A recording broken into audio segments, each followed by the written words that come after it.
ஆ, வணக்கம் மாணவர்கள். உங்களை இன்னொரு வீடியோவில் சந்திக்கிறது மகிழ்ச்சி. நாங்கள் இதில் என்ன பார்க்க போகிறோம் என்று சொன்னால், கிரேட் 10 4வது யூனிட் ஈருறுப்பு கோவைகள். ஆகவே 3வது யூனிட் இடையில் விடுபட்டு இருக்கு பின்னங்கள். ஸோ அதுக்காக நான் உங்களுக்கு ஒரு தனியான வீடியோ இதற்கு அப்புறமாக நான் உங்களுக்கு கட்டாயமாக அப்லோட் பண்ணுறேன். ஓகே, அப்போ இதில் மெயின் அடிப்படைகள் பார்த்தீங்கன்னு சொன்னால் அடைப்பு நீக்கல். ஆகவே எக்ஸை எக்ஸால் பெருக்கணும் என்று சொன்னால் எக்ஸ் வர்க்கம், அடுத்து எக்ஸை 2ஆல் பெருக்க வேண்டும் 2x. இங்கே பாருங்கள் பிள்ளைகள், இங்கே இந்த எக்ஸ் வந்து ப்ளஸ்ஸாக இருக்குது, குறி கொடுக்காட்டி ப்ளஸ்ன்னு அர்த்தம். ஓகே, அப்போ இங்கேயும் +2. ஆகவே இடையில குறியீடு பார்த்தீங்கன்னா +2 வரும். ஆகவே இதான் இதுட்ட ஆன்சர். அப்போ இதை நாங்கள் பிரித்தெழுதணும்னு சொன்னால் 2a பெருக்கினோம்னா 2a, 2 4ஆல் பெருக்கினோம்னு சொன்னால் 8. ஆகவே இந்த நடுவில் ப்ளஸ் இருக்குது, இங்கேயும் இது ப்ளஸ், ஆகவே ப்ளஸ். ஆகவே இந்த 3வது கேள்வி கொஞ்சம் வித்தியாசமாக மைனஸ் என்று தரப்பட்டிருக்கு. ஆக முதலாவது ஏஆல் பெருக்கணும் என்று சொன்னால் ஏ வர்க்கம் வரக்கூடிய மாதிரி இருக்கும். ஆகவே இங்கே மைனஸ் தரப்பட்டிருக்கு. இந்த ஏயை பொறுத்தளவில் இதில் குறியீடு எதுவுமே தரப்படாதனால முன்னாடி ப்ளஸ். ஆகவே ப்ளஸ்ஸும் மைனஸும் பெருக்கப்பட்டால் மைனஸ் என்று சொல்லி வரும். அடுத்ததாக ஏயை 2ஆல் பெருக்கணும் என்று சொன்னால் 2a. இங்கே பாருங்கள், இது மைனஸ் இருக்குது, இங்கே மைனஸ் இருக்குது. ஆகவே இங்கே இடையில பார்த்தீங்கன்னா ப்ளஸ் என்று சொல்லி வரும். ஆக 4வது உதாரணத்தை பார்க்கலாம். 4ஆம் உதாரணத்தை பாருங்கள். எக்ஸை எக்ஸால் பெருக்கிறோம் என்று சொன்னால் எக்ஸ் வர்க்கம். அப்போ இங்கே மைனஸ் தரப்படுது, இங்கே குறியீதும் தரப்படையில். ஆகவே அது +x.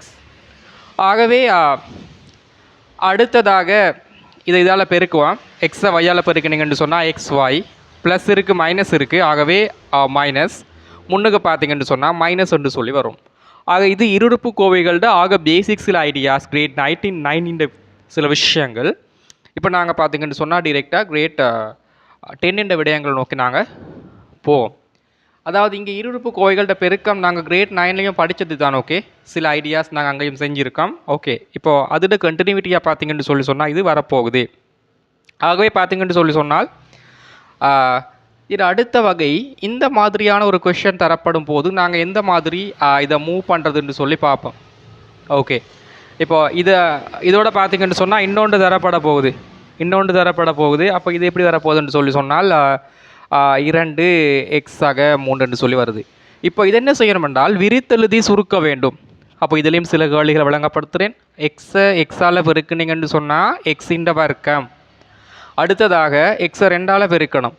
ஆக 2x, குறியீடு பாருங்கள். அப்போ இங்கே இது குறியீடு இல்லாட்டி ப்ளஸ், ஆகவே ப்ளஸ். ஆகவே அடுத்ததாக இந்த 2x பெருக்கினீங்கன்னு சொல்லி சொன்னால் 2x, இங்கே குறியீடு பார்த்தீங்கன்னா ப்ளஸ். ஆகவே இங்கேயும் ப்ளஸ்ஸும் பெருக்கப்பட்டால் ப்ளஸ். அடுத்ததாக 3 2ஆல் பெருக்கணும்னா 6, ++னால +6. இப்போ பார்த்தீங்கன்னா எக்ஸ் வர்க்கம், இங்கே பாருங்கள், இது +2x, இது +2x. ஆகவே +4x +6 விட வரக்கூடிய மாதிரி இருக்கும். அப்போது இதில் குறியீடுகள் டிஃப்ரெண்ட்டாக வந்தால் இதுக்கு வித்தியாசமான ஆன்சர்கள் வரக்கூடிய சான்சஸ் இருக்குது. ஆகவே இது அடுத்த வகையாக அமையுது. நாங்கள் இதற்கு அடுத்த வகையை நாங்கள் பார்க்குறமாக இருத்தோம் என்று சொல்லி சொன்னால், இதற்கு அடுத்த வகையை இப்படி தாராங்களே எங்களுக்கு. எக்ஸாக 2, எக்ஸாக 5 என்று சொல்லிட்டு தாராங்க. இதை நாங்கள் என்ன மாதிரி இப்போ இருக்குது. அப்போ இதுக்கு பல முறைகள் இருக்குது. அப்போது நான் சில முறைகளை உங்களுக்கு சொல்லித்தாரேன். அப்போது என்ன செய்யுங்கன்னு சொல்லி சொன்னால், முறை 1 ஃபர்ஸ்ட் மெத்தடில் என்ன செய்யணும்னு சொல்லி சொன்னால், இவ்விடத்தில் பாருங்க, இங்கே 2 இருக்குது. 2 அட்சர கணித கோவைகள் எக்ஸாக 2, எக்ஸாக 5. இதில் ஏதாவது ஒன்றை 2 பகுதிகளாக பிரிக்கணும். அதாவது இந்த மாதிரி 2வது உறுப்புக்கு குறிவார மாதிரி. அப்போ நான் இதை பிரிச்சுட்டேன், எக்ஸாகவும் சக 2ஆகவும் பிரிச்சுட்டேன். அடுத்ததாக இந்த பிரிக்காதது 2 தடவை எழுதிக்கோங்க. எக்ஸ் ப்ளஸ் 5 சொல்லிட்டு. ஆகவே இப்போது இந்த பிரித்ததில் ஒரு பாட்டை இங்கே கொடுங்க, அடுத்த பாட்டை இந்த இடத்துல கொடுங்க. எக்ஸை எக்ஸால் பெருக்கினோம்னா எக்ஸ் வர்க்கம் புள்ள. இப்போது 5 எக்ஸால் பெருக்கினோம்னா 5x. இப்போது 2 எக்ஸால் பெருக்கினோம்னு சொல்லி சொன்னால் 2x. நீங்கள் குறியீடை பற்றி கவலைப்பட தேவையில்லை. ரெண்டுமே ப்ளஸ்ஸாக வந்தால் எல்லா குறியீடுகளும் ப்ளஸில் மட்டுமே வரும். அடுத்ததாக I2 10 சொல்லி வரும்.